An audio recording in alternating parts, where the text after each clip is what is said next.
Hello again, Bill Pfeiffer speaking from Marysfield. Good, very good to be with you.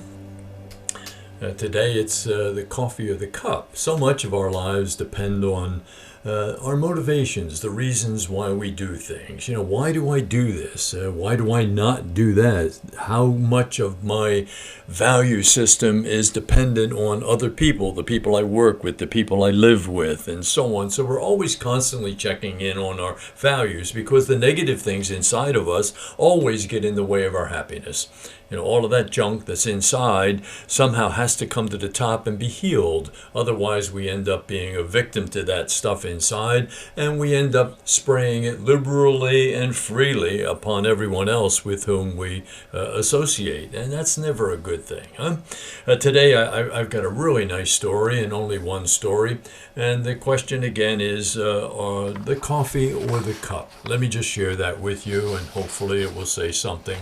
We've said somewhere in our introduction that we want to tell stories that you're going to want to tell. Well, this is one of them that hopefully down the road you'll want to share with your friends. A group of alumni, highly established in their careers, got together to visit their old university professor. Conversations soon turned into complaints about stress in work and about life.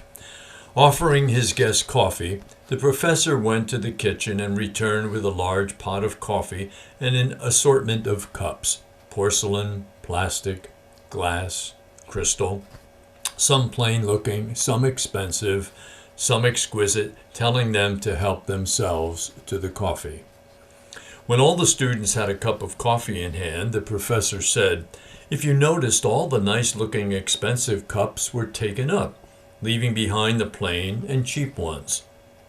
While it is normal for you to want only the best for yourselves, that is the source of your problems and stress.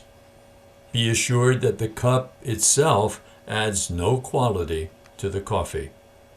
In most cases, it is just more expensive, and in some cases, even hides the flavor and the goodness of the drink.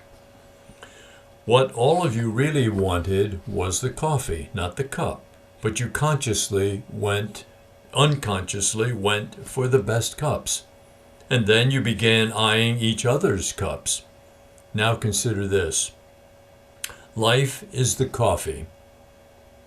Your jobs, money, and position in society are the cups. They are just tools to hold and contain your life. The type of cup we have does not define nor change the quality of the life that we live.